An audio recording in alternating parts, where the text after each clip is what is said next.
لكن الله عز وجل على كل شيء قدير، ولذلك ما أجمل أن يحسن الظن عبده بربه دائما. سبحان الله. لماذا؟ لأن حسن الظن ما معناه؟ معناه أن تعلم يقينا أنه أنك إذا دعوت أنه سيعطيك.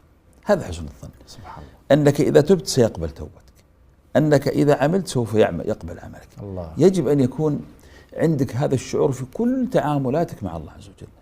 حسن الظن في الله أن تعلم أنه يراك فتستحي منه، وأن تعلم أنه يسمعك فتدعوه.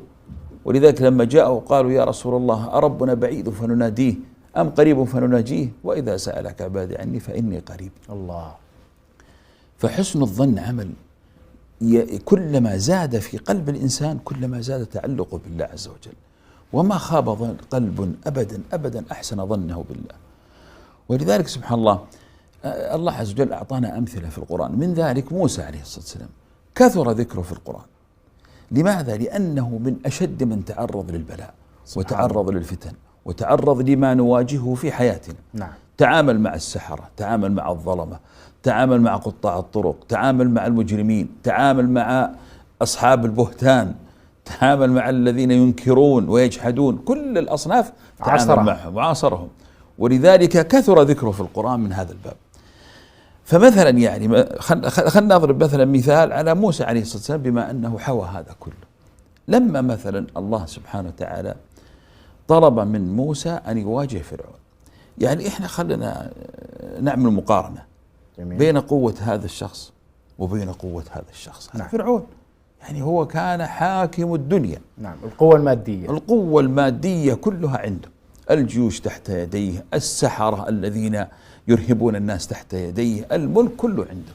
وهذا إنسان ضعيف جاء من البادية فيه لتغة ومشرد سنين 10 سنوات وهو بعيد عن أهله بسبب جريمة حصلت قد تاب منها ولا ذنب له فيها، وإنما هي يعني حدث عارض.